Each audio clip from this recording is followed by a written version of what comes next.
Identify first.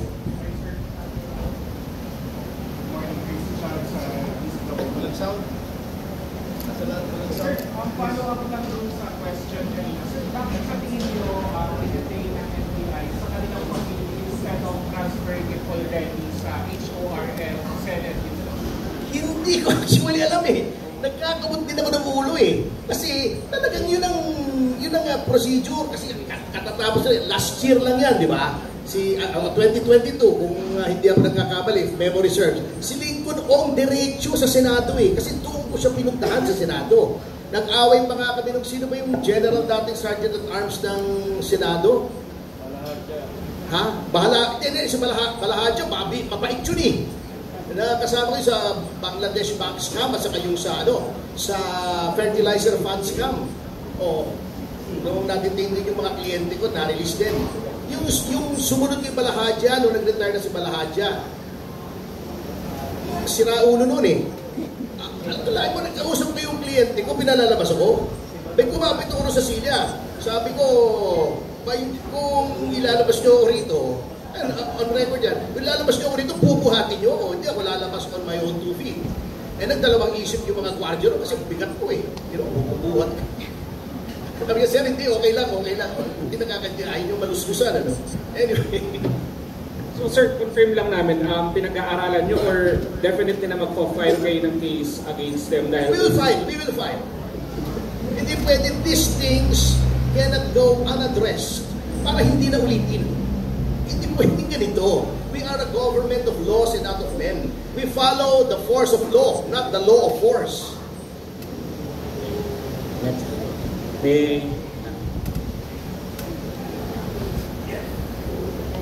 Sir, good morning. Mary po from Radyo Pilipinas. Sir, you mentioned kanina na pinayuhan niyo yung client niyo to remain silent. So, pagdating po sa hearing, wala bang maaasahang sagot yung mga senador and mga congressman na magtatanong sa kanya sa hearing?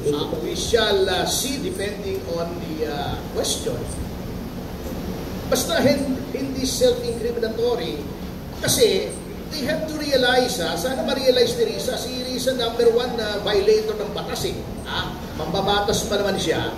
The Constitution guarantees pag isang tao ayaw magsalita, ay hindi mo pwedeng pilitin. That is part and parcel of the safeguards under the Bill of Rights. Ano ka? Mas matindi pang Senado kaysa sa Bill of Rights. The Constitution is the highest law. Pag sinabing, I don't want to incriminate myself, galangin mo, huwag mong pilitin. Gusto mo, pakulong mo. Walang problema, power yun ng legislature. Pero karapatan din ng tao na hindi magsalita. Pakontempt mo kung gusto mo. Power niyo yun, hindi natin maki-question yun. Binibigyan ko na sila ng clue, But to threaten or to scare or to bully anyone into giving up the right to remain silent and the right to against self-incrimination, ibang usapan yun. And we will not take that sitting down. Kaya itong si Risa, laging talo bago, mananalo kulelat lagi. And sir, kamusta po ang client niyo ngayon sa huling pakikipag-usap niyo sa kanya? And siya po ba mismo ayaw niyang humarap kung siya po yung tatanungin dito sa mga hearings? Thank you. Siyempre, sino ba naman gusto humarap sa isang body na yung ibang miyembro, hindi ko nila lahat, marami tayong kaibigan dyan. And as an aside, I just have to say, surprisingly, yung minamaliit pa nila na si Robin Padilla, yun pa po ang gumagalang sa lahat ng rights ng everyone. Noong umattend ako nung kay Sandro Mulak, hindi niya pinastos kahit yung mga inaakusa na nag-abuso. Pinagsalita niya yung mga abogado, lahat was treated decently and calmly. Yun pa ang rumirespeto sa human rights and the Bill of Rights, si Robin pa.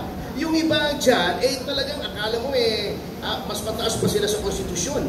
Sisigaw doon, mambabastos, wag naman. Sinabi na ng korte, doon sa famous case of Neri versus Senate Blue Ribbon Committee. You should treat resource persons respectfully and in a dignified manner. Pag sila ay, whenever they avail of their rights, do not repay their exercise of their rights with insinuations. Sana sundin nila because pronouncements of the Supreme Court are part of the law of the land. Kahit senador ka, baka sabihin na, porket senador ka, di ba? Oh. Eh, hindi pwedeng porket senador ka, hindi mo gagalangin yung sinasabi ng Supreme Court, yung pinag-uutos ng Supreme Court. According to our legal system, rulings of the Supreme Court become part of the law, the land. Batas yun. Yun din ay batas. Mambabatas ka, dalangin mo batas. I'm looking at you, Rizon Tiveros. Next question.